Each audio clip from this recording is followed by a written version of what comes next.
Hello, everyone, and welcome to the Cinema Flow podcast. I'm your host, Zach Abdulbaki, and today I am joined by two very special guests. First up, he is a tennis player, actor, and all-around great guy. It's Mr. Atif Sheikh. How you doing, Atif? All good, all good. How are you? Doing well, thank you. Next up, he is a screenwriter and podcast host who you can find on Versus the Odds, a podcast I was very lucky to be a guest on. It's Mr. Roy Farrell. How you doing, Roy? I'm doing good. I'm happy to be here. Yeah, I'm happy to have you on. Before we start, why don't you tell everyone about Versus the Odds? Versus the Odds was a podcast that I started during my junior year of college back in 2021, and it was meant to explore the various passions that people in my community have and how they go about pursuing them.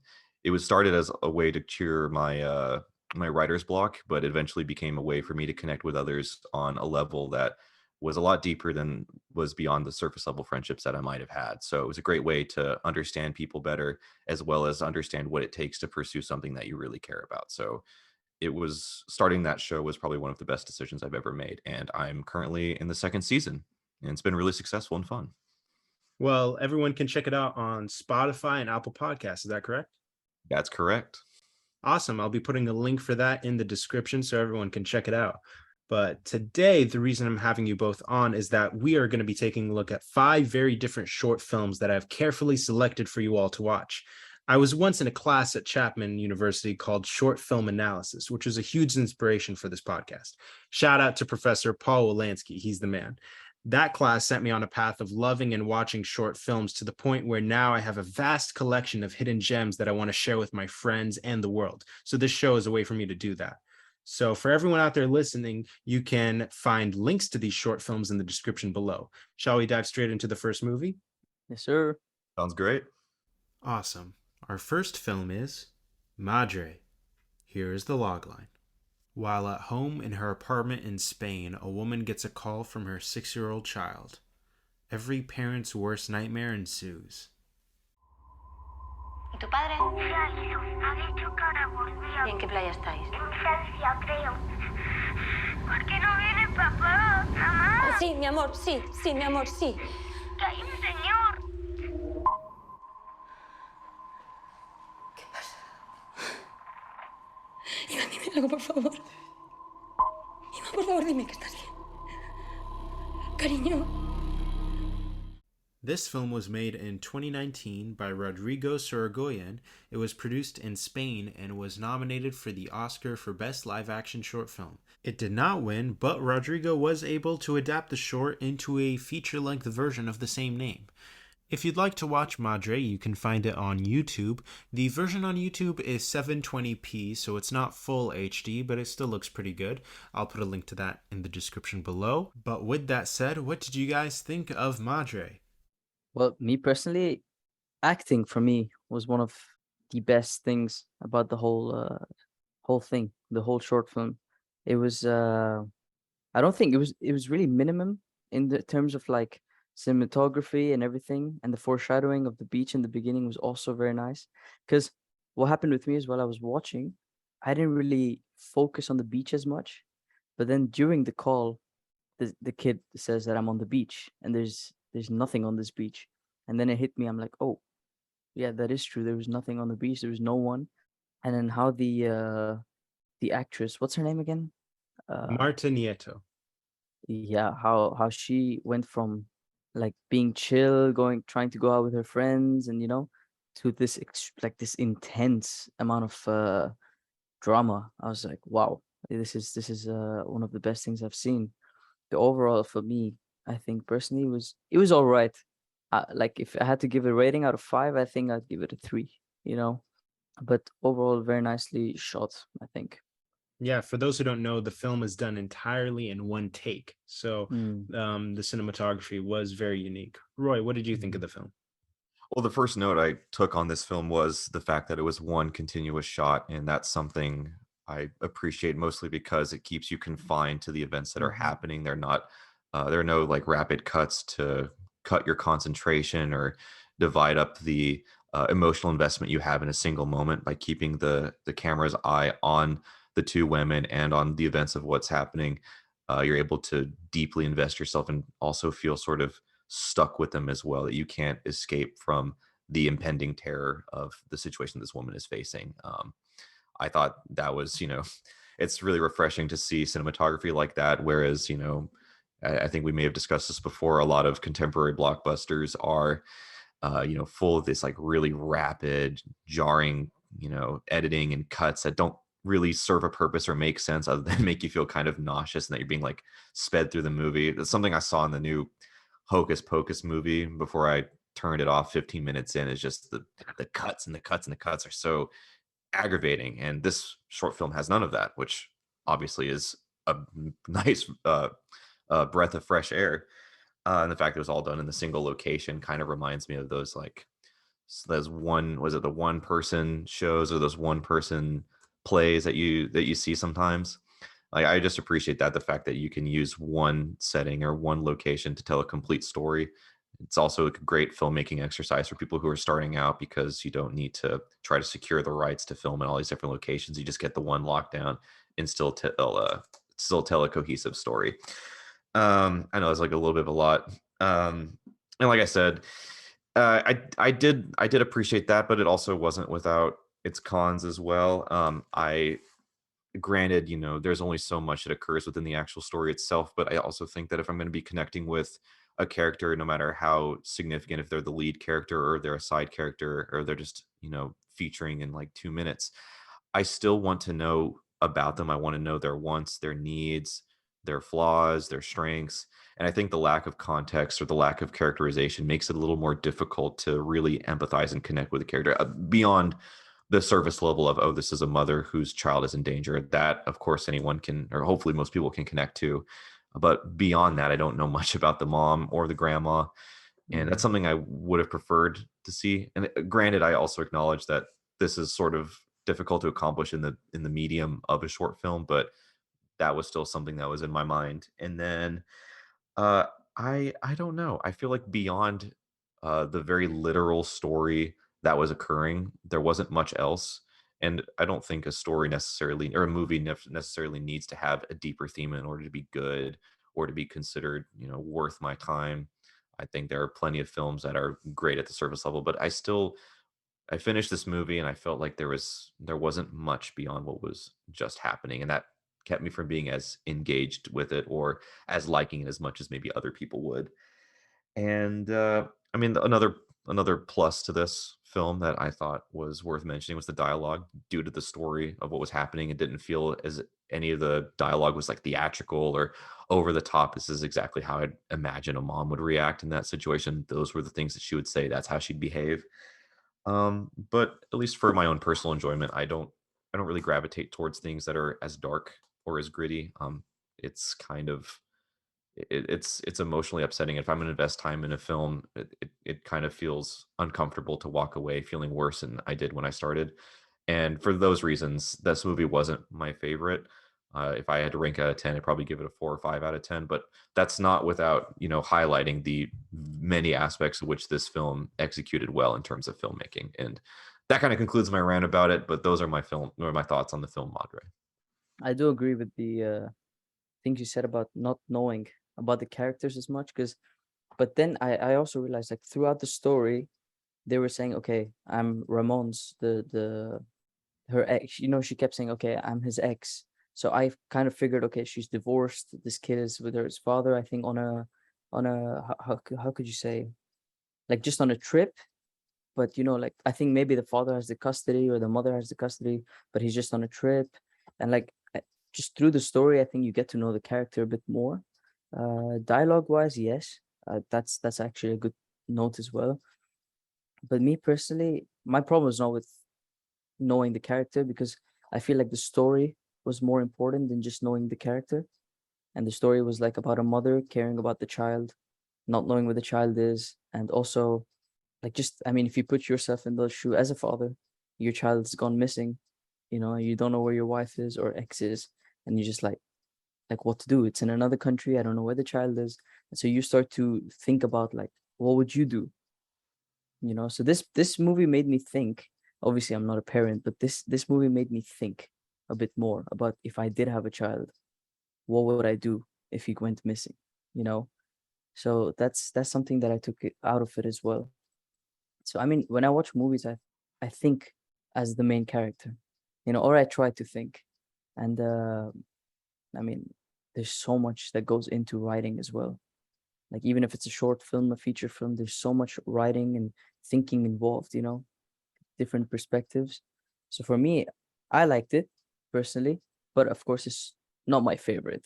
Well, one thing I want to talk about with this movie is tension, because I think that Rodrigo really achieves that through the one take, because there's no cuts, so we don't get that emotional release. So it's just this constant building up of tension throughout the movie. Was it the same for you guys? That's how I felt about it. You can go, Roy.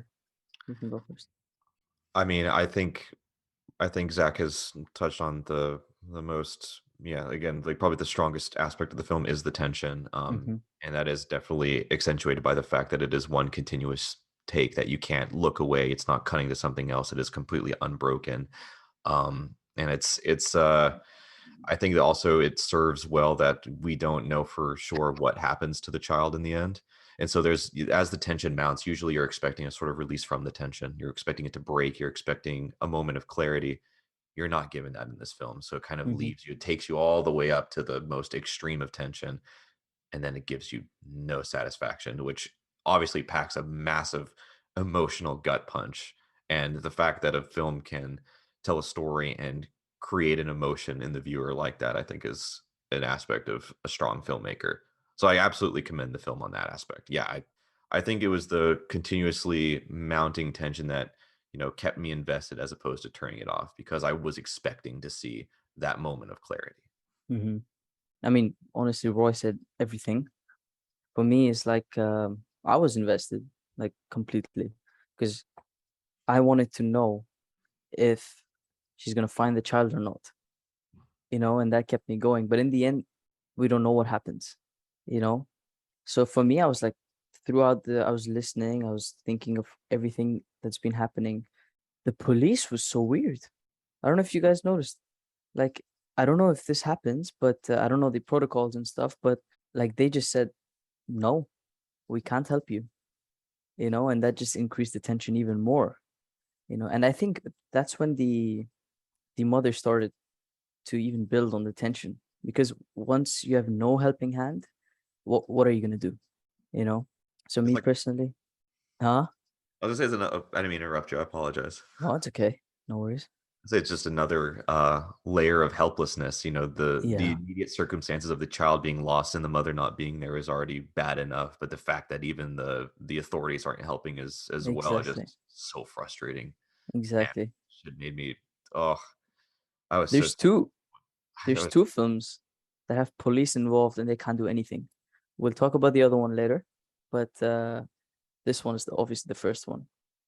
But yeah, I mean, overall, it didn't win, did it? It didn't win the Oscar. No, it did not win the Oscar, It but did they not win did the make Oscar. a Okay. feature film that Yeah. basically has this as the opening scene, and then it flash forwards like 7 years into the future, and we see what happened with the mother and her whole journey. Spoiler alert, she did not find the kid, but I don't even want to mention what happens in the movie, because in case anyone out there wants to watch the feature. But Okay. yeah, but You it spoiled is it bad. No, I'm joking. Good Yeah. choice though. Like good Yeah. choice of film. I started you guys out with a bang, like with a really intense Yeah, one. it's yeah. I think it's the most intense one. Mhm. I think, and maybe I would agree. we'll talk about it later. But there's another one. But I think this one has the most tension, in my opinion. It's up there, 100% up there. Okay, well, with that said, are you guys ready to move on to the next film? Yeah. Okay, our second film is The Silent Child. Here is the logline. Ooh.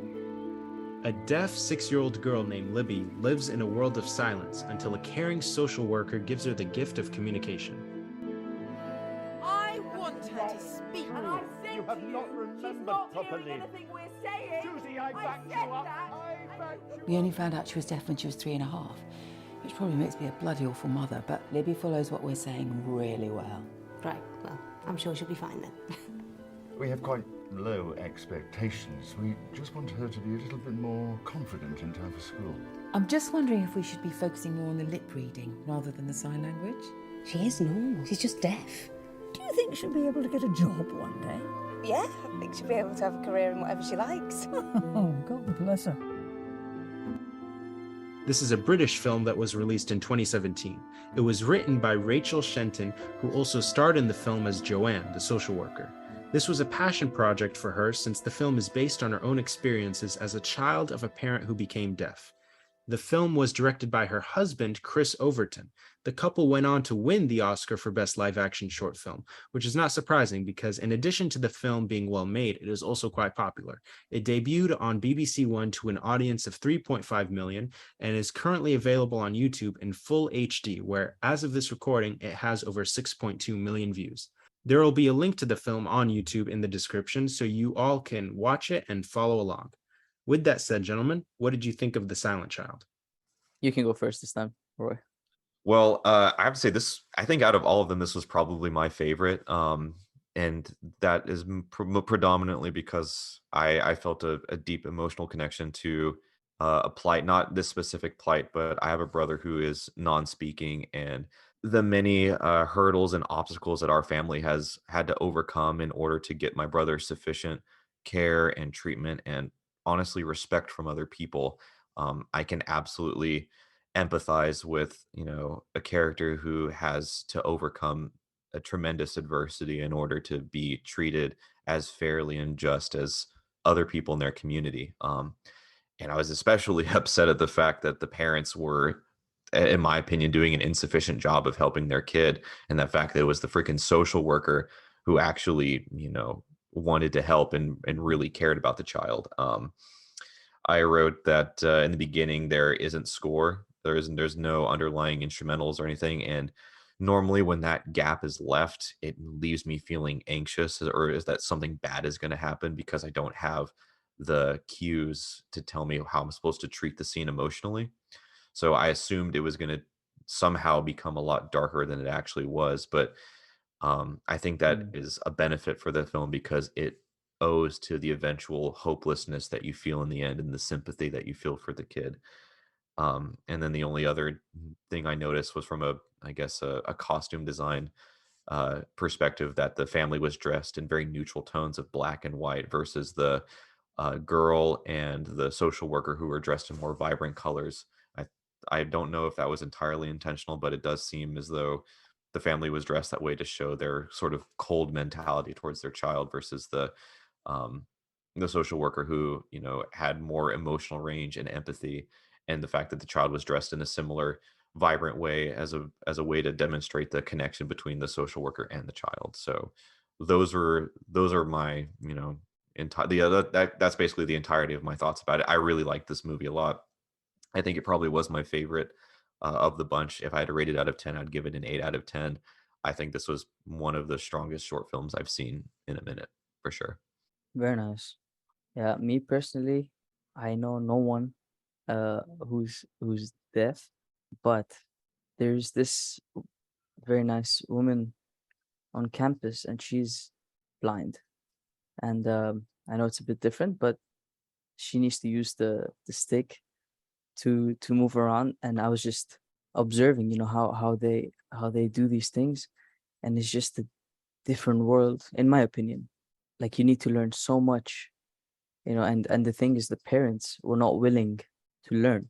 They were just very cold towards and another thing I noticed, the child was not really the father's. It was from another dad, and it was emotional. Definitely, I got emotional when that scene came up where she was outside the gates, and the kid says, "I love you," and the social worker, she also says, "I love you," and then she left.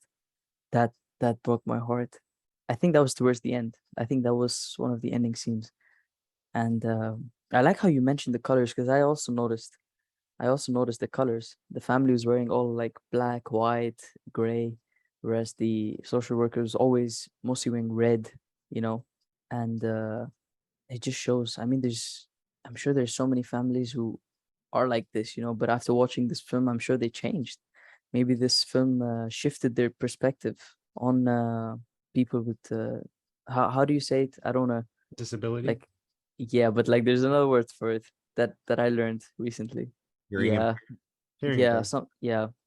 and so well, me personally, I figured a way. Okay, this movie taught me how to interact sometimes with people who have a disability like this. Because we don't know sign language, but I think schools should teach sign language. Everybody should know sign language, and so it make it easier, to understand people. But overall, I think this film, for me, out of 5, this would be a 4. I genuinely love this film. One of my favorites of all time in short films, for sure. But yeah, Yeah. I love the actress, the kid. Oh, she's beautiful. Like the way she acted it out and everything, as well as the social worker. Man, it was really emotional to me. Yeah, and fun fact, Rachel Shenton, the actress who played the social worker who also wrote the film, when she won the Oscar, she did sign language in her acceptance speech and it was a Oh, very nice. promise to the little girl. It was a Yeah, promise to yeah, her. yeah. So Good. it's Yeah. very nice. Find that on YouTube. But yeah, I mean, I thought the movie was excellent. It was made for just £10,000, which really isn't a huge budget for a movie like this. So it's very inspiring what they were able to accomplish. And the main actress, she's pretty famous in England. She's been in a lot of TV shows that people really like. So it's nice that she got to make this movie and say what she wanted to say with it. I think it's excellent. It's a good companion piece. If anyone out there watches Coda or Sound of Metal, put the silent, Oh, yeah. yeah. Mm-hmm. Put this Coda I before. love Coda. Yeah. Make Silent Child the pre-show if you rewatch Coda. Uh-huh. Yeah. Uh-huh. But anything else you guys want to say about The Silent Child, or shall we move on to the next film? Sounds good to me. Our next film is Watu Wote, which translates to All of Us. Here is the logline. Jua, a Christian living in Kenya, boards a chartered bus to visit a relative and is uncomfortable being surrounded by Muslim passengers. The bus is stopped by the violent terrorist group Al-Shabaab, whose members demand that the Muslims identify the Christian passengers.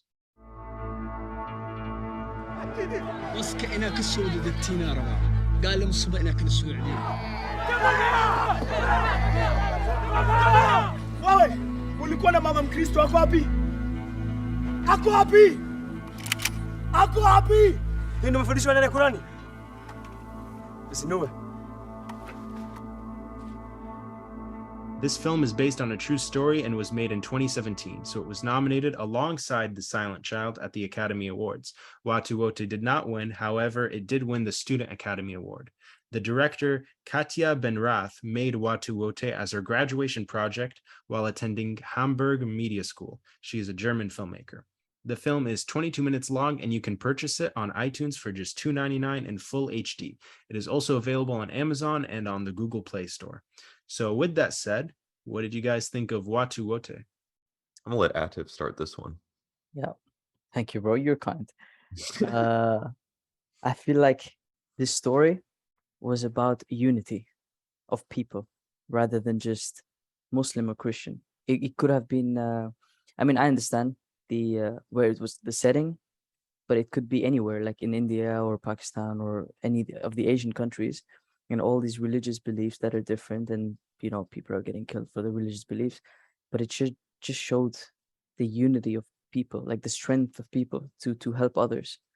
Me personally, acting wise, because I've been acting for Zach a bit, so acting wise, I think they all did amazing. For me, my favorite was the I forgot his name. Is it the teacher? The one Yes, who... the teacher, yeah, exactly. yeah. I feel like how he stood up in the end for his fellow people, for everybody, not just Muslims, but for everybody. It showed strength and character of the people. And I love the scene where she quickly puts on the hijab, on the woman, to obviously, because she knew what was going to happen. Whereas I think the Christian woman, I'm not sure if she knew exactly what would happen, or did she know? I'm not sure, really. But I think she really knew. helped him. I think she knew, but she didn't think to do that. It was the one sitting next to her who Okay. put it on her. Exactly. And even after what she said during the film, like in the early scenes where she said, "You Muslim people killed my family," even after all of that, it just showed forgiveness. and helping people. So for me, that the theme of the story is beautiful, but it's also based on a true story. So I think, unfortunately, I think the professor or teacher passed away like 6 weeks after. So that was very sad. And I think also the fifth child was born, and that was I think that was really sad. But overall, it's just I just love the film because it shows the solidarity of the people, you know. Roy, what did you think of the film? Yeah, so when I watched this movie, I thought all of the technical aspects were done really well, from acting performances to editing to sound design. All of those were executed incredibly well. There was never a single like flagrant error that took away from the experience. There was nothing that was like, oh, that wasn't well done, that wasn't good.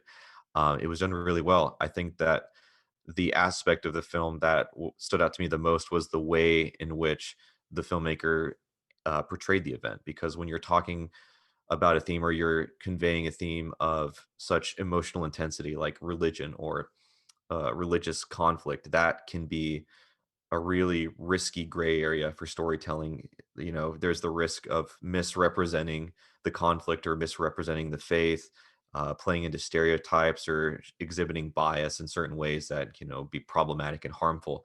And especially since the filmmaker was an outsider, you mentioned that she wasn't in Kenya, she wasn't a part of this conflict, yet when she created this film, it was done through such a clear, objective lens in order to show the humanity of the story. There was never a moment where I thought that this was meant to, skew the narrative in the favor of one, religious faith or the other. It was purely, these were the events that transpired. This is what happened, and this is what I want you to take away from it. And I think that was very clear, and I thought it was very well done. And because of that, I thought it was definitely one of the strongest short films that we've watched out of these five, as well as just in general. I think this is a really great short film, and I think it's one that I would absolutely recommend to people in terms of, telling a very clear, linear storyline from start to finish. So yeah, I really enjoyed this film. I'd give it like a 9 out of 10. I really liked it.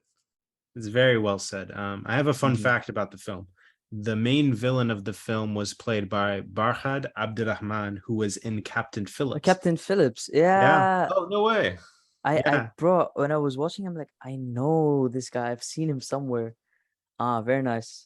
Yeah, what did you have to say about the film, Zach? No, yeah, I love the movie. Again, usually on the show, I don't share my opinion that much because I generally love all the movies that I program. So my opinion is kind of boring. The audience kind of knows, like, oh, Zach likes all this stuff. But, that doesn't mean you guys are. So I always like to hear your varying opinions. But I think the film is absolutely excellent. And all I can say is please watch it. I know it's like $2.99, but buy it and keep it and share it with people. It's just an amazing true story that is very beautiful, always makes me emotional. I always cry by the end. So yeah, anything else you guys want to say on Watu Wote? I think I've said my piece. I really enjoyed this one. Yeah, I think people should really, I mean, $2, how much is it? $2.99 in HD if you want to buy it. Yeah, I think it's worth it. It's worth the money for sure. Yeah. Well, with that said, you guys ready to move on to our next film? Yes, sir. Yeah. Okay. This is Sing. Not the animated Sing with all the animals from Illumination Entertainment. This is a This is a Hungarian film. The original title is Mindenki. Here is the logline. Zsofi is struggling to fit in at her new school. Singing in the school's famous choir is her only consolation. But the choir director may not be the inspirational teacher everyone thinks she is. It will take Zsofi and her new friend Liza to teach the teacher a lesson. This film was released in 2016 and won the Oscar for Best Live Action Short Film.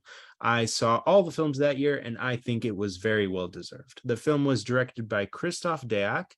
If you want to watch Sing, you are in luck because the film is available on YouTube in full HD. Just type Sing short film and it should come up.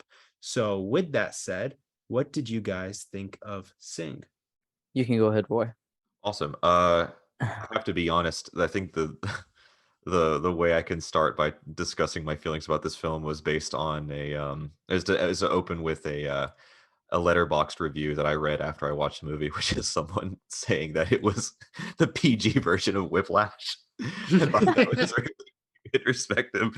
I think, I think that's a pretty apt comparison. I don't know. I think it is. I don't know. I couldn't help but watch the movie and then immediately think of the comparison between, like, power of the workers versus, like, authority, or like proletariat versus bourgeoisie. And I know that's definitely not what I don't know if that's what the filmmaker was wanting me to think. I don't think it is what they were. I definitely not. No, but it was still entertaining. That was my takeaway. And I think that Sing was a really good example of a short film with a simple premise that has a very strong and effective conclusion. I think that whole little bit about uh, mouthing the words but being silent in order to piss off the teacher and undermine her authority, amazing. Strength in numbers, 100%. Love to see it. And this is like a really great and simple way to communicate that aspect, or that theme. I love watching people like rise up and overthrow or combat any oppressive force. This is probably the most simple and gentle way to explore that idea, but because that was like the crux of the movie, I really, really enjoyed it. And so I'd give it like an 8.5 or 9 out of 10. I was at the end, I was just like, yes, that teacher is getting exactly what her comeuppance is. That is so satisfying. Loved it. Very nice. This movie has so many different aspects to it, in my opinion. For me, there's 3 things in this film. So number 1 is friendship. So she comes to this new school. She sees that she's lonely. She has no friends. She looks around. Every break time, she's just like alone. And then in class, she sees this girl who's kind of famous. Like, she's kind of popular. It doesn't show it as much, but we know it from 2 scenes where the girl is like touching the hair, trying to tease her, and she looks back and she's like, she's got this attitude about her. Then in the break time, there's this other girl who wanted to sit next to her, only her, no one else but her. And so that just shows that, okay, she's popular. She's kind of the, I guess, the famous one in school. And then the one who was lonely and the one who was popular, they become friends, and they become good friends. Not just in school, but they go home, they start talking about music. And then, so friendship is one of the things that's one of the most important things in this film, because through friendship is what everything started. She could tell, what's her name? Sophie. She could tell someone her problem rather than just keeping it in, So I believe like that one friend is really important. Then the second thing, unity of all the people, all the students, the talented ones and the ones who were told not to sing. There were 2 things. They all came together and they undermined the teacher. They were like, no, we want everyone to sing. We want everybody to be equal. We want no one to stand out. Everybody is talented. And if you're not talented, we will help you. That was the second aspect. The third aspect, and I feel like not a lot of people look at it this way, but if you see it through the teacher's lens, in a way, she was not undermining the students who could not sing or who were not talented enough, and the people who were not talented. She was just saying, like, the talented people can carry the non-talented people. So it's like using the strong people. Like, for example, if you're in a team, right? You're in a team, your star players are the ones who win you the matches. Whereas the people who are not the best, let's say you're playing soccer, they pass the ball to the strong players and they score. So who does the coach want? They want the strong players on the team. And he tells the non-strong players to just pass the ball. Let the strong one score. You don't come up. That's how I think from the teacher's perspective. Is it wrong? Is it right? I think everyone should be equal. So in my opinion, it's wrong. So that's why I'm saying there's so many aspects to this film. It's not just about you can't sing, So that's how I looked at it. But overall, I think it's this is by far my favorite film within the short films. So yeah, sorry, a bit complicated, but yeah, that's how I was looking at it. Oh, that makes a lot of sense. I also felt as though the teacher was using the choir as an extension of herself. She was less invested in bringing up the students and more invested in winning, like having her program be the best, having to compete in Sweden and places like Mhm. that. And that's why she wasn't as considerate of the emotions of the kids who weren't as good at singing, because she cares about winning. And like, you and I have both had a background in sports and Exactly. Yeah. know that there are people who care only about winning, and doesn't matter how they get it, doesn't matter the Mhm. means of which they acquire their win. If they win, they win, and anyone else who gets in the way is considered, like, lose weight, to be Exactly. to be Mhm. discarded. But there's also, if you are ever on that side where you're not the best player. I know that was the position I felt in when I was in cross country, when I was in ultimate Mhm. frisbee. Just because I wasn't as strong as our star players, it didn't make me any less valid as a member of the team. And that's an Mhm. aspect that I think the teacher was forgetting, which is Exactly. why I had no sympathy for her when she was dismissing these children. It Mhm. also made it more satisfying when they eventually undermined her in public. Exactly. You said it better, to be honest. You made it uncomplicated. I'd be talking sometimes, I agree with you guys. I think that in the situation of a movie like Whiplash, while that is definitely a morally fucked up character, Fletcher, at the very least, the students in that movie are full grown adults who are subjecting themselves to his treatment. Like they are consenting to this insane person who is purely obsessed with winning, whereas in this movie they're fucking kids. So like that woman should just have not taken that job, or should just quit it and be a choir instructor for full grown adults who will not cry if you tell them that they're not good enough. I think that's the thing that I just was like wanting to scream at the TV and like yell in her face. So but I agree with everything you guys said. I think this is a tremendous movie. I love it. I really think that anyone out there listening, if you have kids, then you should double feature The Silent Child and Sing, because those are both PG and they're on YouTube, so you have no excuses not to watch them. They're both amazing, and this movie has 1.7 million views, so I'm glad that it found an audience, and I will be putting a link to this movie in the description. Yeah, comparing it, when you compare it to Whiplash and you mentioned the adults, but these are kids, and you can see the innocence of children in this film.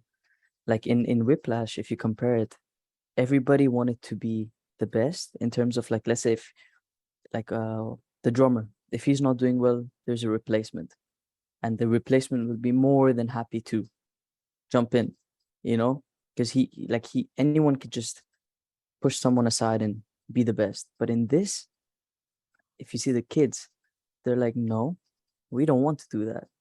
We want to help each other. We want to be one. So I think that's the difference between when you grow up and when you're a kid.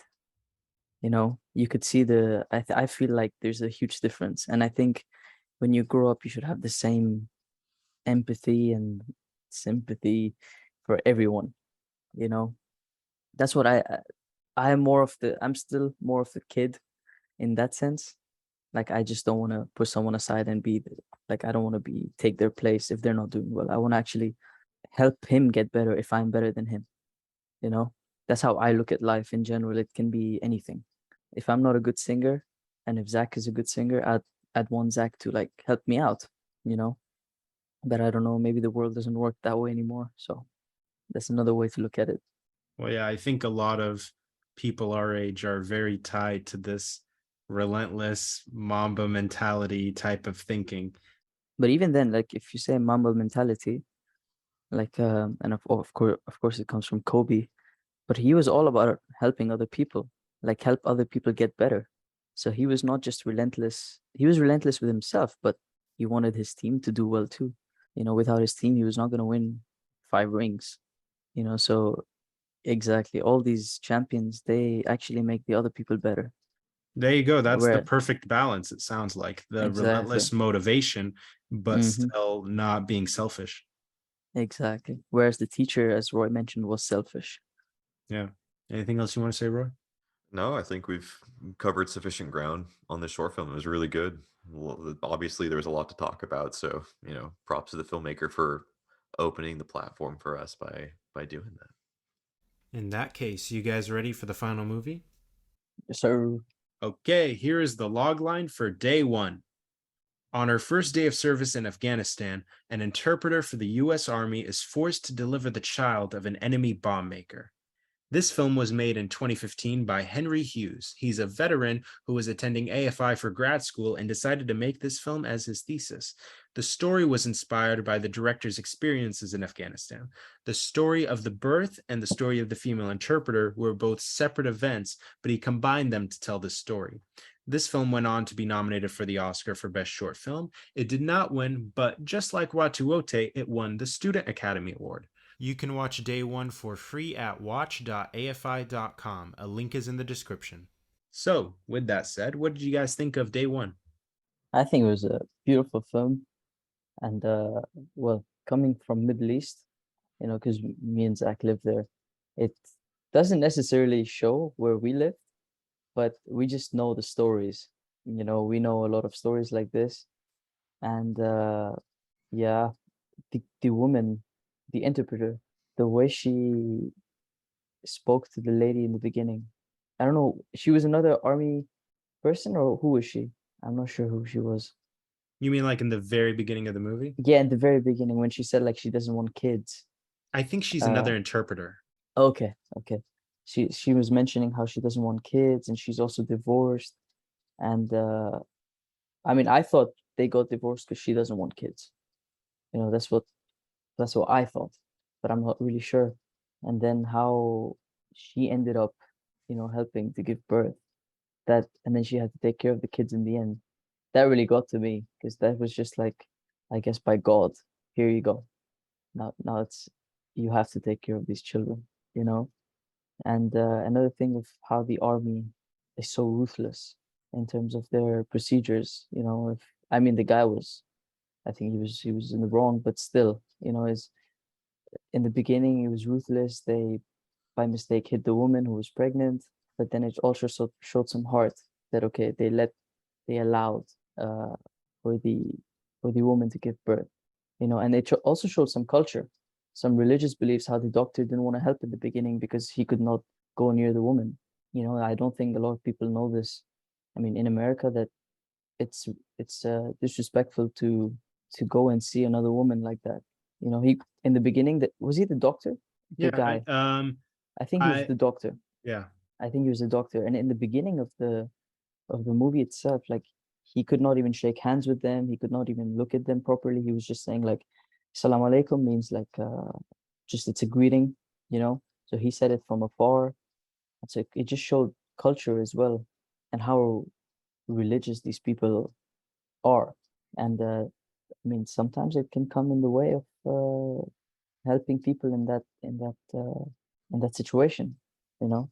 But overall, I think the movie showed a lot of things, and I feel like people are gonna love this film. It's very intense. I felt like it was a bit slow. Maybe it was meant to be that way, but I thought it was a bit slow. So I was thinking, okay, am I gonna be able to finish it? And things just kept on happening. I'm like, but then when it finished, I was like, okay, like there was this ending. The ending made up for it, in my opinion. It was sad, but it made up for it. Yeah. Roy?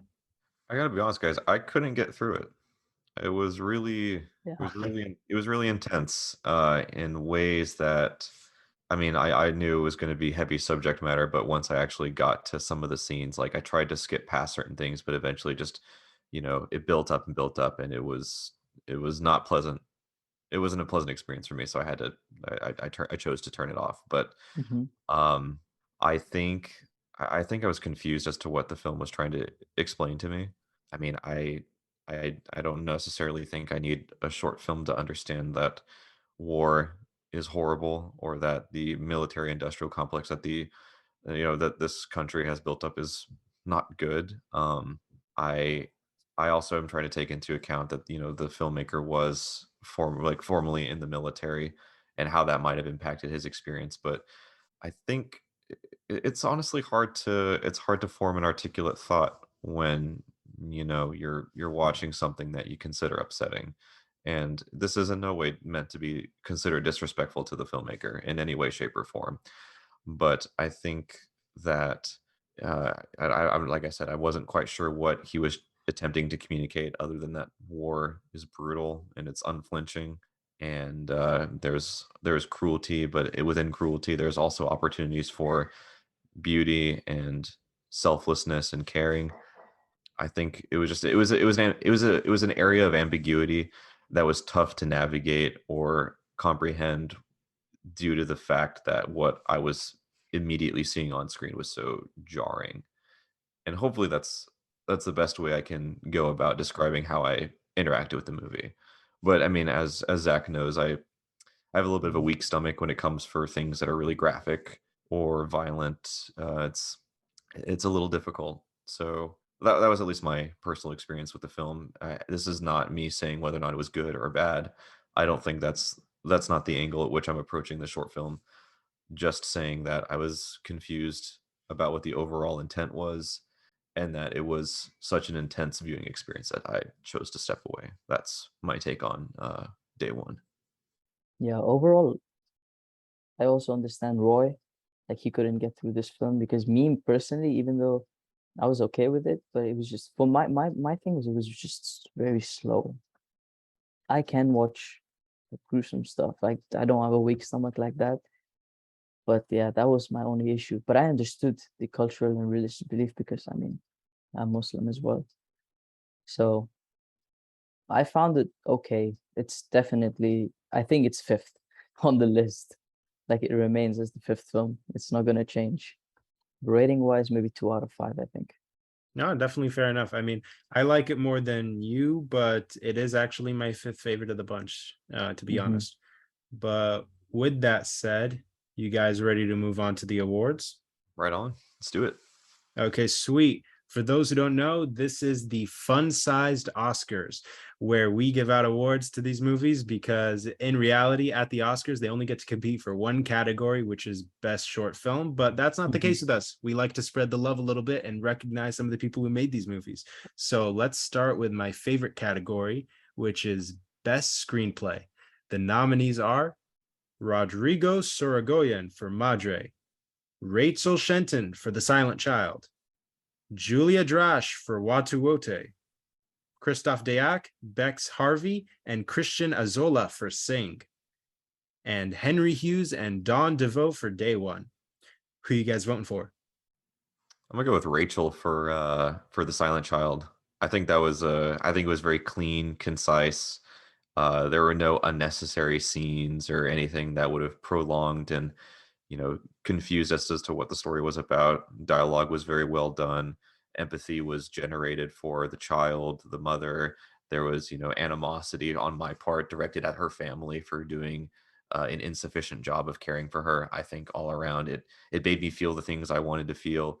I understood the story for what it was at face value, and I also thought it was on a really relevant topic and something that I could really emotionally connect with. So I'm gonna go with that. Me personally, I'd go with Sing. I think yeah, Sing would be my choice for this award for sure. No details. I just love the way it was. Definitely fair enough. I am going to go with The Silent Child, just because I feel like the story is slightly more original for me than Sing, but I also really love the screenplay of Sing. So the winner is Rachel Shenton for The Silent Child. Congratulations, Rachel. You already won an Oscar, but now you have a fun-sized Oscar that is not a real thing. But anyway, next category is Best Cinematography. The nominees are Alejandro de Pablo for Madre, Ali Farahani for The Silent Child, Felix Strigel for Watu Wote, Robert Malley for Sing, and Ki Kyung for Day One. Who you guys voting for? For this one, I'd go with I think unpopular opinion, but I think Madre, just because of that one shot. It was what's it called? Is it called a tracking shot or? Yeah, tracking shot, single take. Yeah. I think that single take. I mean, I think it's tough. I think it's a tough thing to do, and especially in such an intense film. Like to capture all the intense emotions and the moments in the film. I think that's a very tough thing to do. And imagine if you mess up, like the actress is just like, oh, again, like, the whole scene all over again. Like there's no room for error, I think, in that scene, in the whole film, to be honest. So for me, I'd go with Madre. I'm also gonna go with Madre, to be honest. I think we need to start encouraging filmmakers to allow longer, I don't remember the specific technical term, but longer shots as opposed to the continuous stitching together that we see in a lot of contemporary films today. Yeah, gotta advocate for the single take. I think Atif has sufficiently explained all the good reasons for it, so I'm also going to go with Madre. I am also going for Madre, and I have done long takes, and I think that the way that they handled the lighting and the fact that it was 100% consistent on the level of, well, not quite on the level, but close to the level of Birdman or 1917 in terms of the consistency of the lighting, it was extremely well done. So we are unanimously voting for Madre. Congratulations, Alejandro de Pablo. Let's go, Mr. Pablo. Yes. We're not doing Best Actor because the whole theme of the episode is female leads. So we're just going to do Best Actress. And the nominees are Marta Nieto for Madre, Rachel Shenton for The Silent Child, Adeline Werimu for Watu Wote, Dorca Gaspar Faldi for Sing. She was Sophie, just for clarity. Yeah. And Layla Alizada for Day One. Who are you guys voting for? I hate that I can't remember her name, even though you just said it. But again, the lead actress in Madre, I feel like she portrayed a mother in crisis as realistically as one can, and for that alone, I'm choosing her. Me personally, I think I'd go for The Silent Child. Just for the fact that, are you talking about the social worker? Yeah, okay, her. Just for the fact, like, the love and emotion showed through the screen for someone that's not your child. I don't know, for in my opinion, that's just what I saw. Like, she loved that child, and that child was opening up to her so well. But her acting, like, from what I was seeing, was just magic. Like, it was so good, so nice to see. And the kid didn't make me cry. The social worker made me cry. And so for me, I was like, wow. So in my opinion, it's the actress from Silent Child. Well, my vote is going to Marta Nieto for Madre. So she takes this award. However, Rachel still gets our Best Screenplay award, so she's not leaving empty-handed. Our next category is Best Director. The nominees are Rodrigo Soragoyen for Madre, Chris Overton for The Silent Child, Katja Benrath for Watu Wote, Kristof Deák for Sing, and Henry Hughes for Day One. Who are you guys voting for? Is this director? Director. Silent Child. I'd go with Silent Child for this one. I'm going to go with Katja Benrath for Watu Wote, just because of how I explained earlier, her objective handling of such sensitive content matter, and working in how would you call it, like a biographical film, like biographical film. Yeah, like that's again also something so unconventional, or at least something I haven't seen a whole lot of. So I'm going to go with her. I am also going to go with Katja Benrath just because I feel like she had the most moving parts to deal with. She had a bunch of different locations in the desert. She had a lot of extras. She had some stunts, and she was making a movie in a language that she doesn't speak. And overall, I just think she made the best movies, so I'm going to go with her. So Katja Benrath, you win Best Director. Now we have come to our final category, which is Best Short Film. I think I know where you guys are leaning, but just a reminder, the nominees are Madre, The Silent Child, Watu Wote, Sing, and Day One. Who you guys voting for? Go ahead, Atif. I know you want to cast your ballot. I would go for Sing, just because that was my favorite film of the lot. But I think you guys have a different opinion. I can only speak for myself, but I'm gonna have to choose Silent Child for the numerous reasons Mhm. I've already explained on the show. I'm very conflicted because I was gonna go with Watu Wote, but if I do that, then we have a draw. So for the sake of having a clear winner, I'm gonna go with either Sing or The Silent Child. So between the two, the one that I like more is The Silent Child wins the award. You really Oh, did that. yeah, I'm no longer your friend. Yeah, I guess in No, but the makes sense. honestly, at the end of the day, I throw analysis out the window and I just go for which one was I more emotional with at the end of the movie. And I was a little bit more emotional with the I love you moment at the gate than I was with them. I was still cheering for them when they screwed over the lady at the end, and I felt the friendship, and I thought it's awesome. I love Sing. Sing is a 9 out of 10 for me. It's a perfect movie, and everyone should go watch it. But if you're going to watch one movie, if you're only going to watch one movie, and for whatever reason, if you've listened to the entire show without watching the movies, then go and watch The Silent Child. It is on YouTube. It is free. It's in full HD. You have no excuses. It's longer than this show. What are you doing here? Leave and go watch all these movies right now, please. Anyway, that does it for today. Thank you both so much for doing this. I never had the chance to share these movies with anyone, so I'm really glad that I got to do this. It's honestly a really nice excuse for me to do the podcast, is so that I can show you guys these movies. I want to remind everyone to go and check out Roy's podcast, Versus the Odds, which is available on Apple Podcasts and Spotify. I'll include both of your social media handles in the description, as well as a link to Versus the Odds. And thank you. Merci beaucoup. Yeah. And if anyone out there has a cool short film, please feel free to DM the show on Instagram and I'll be sure to check it out. You never know, it might end up on the show. So with that said, thank you all for listening. Please subscribe, leave us a review, and I'll be back next week with more fun movie chats. But until then, Wolanski.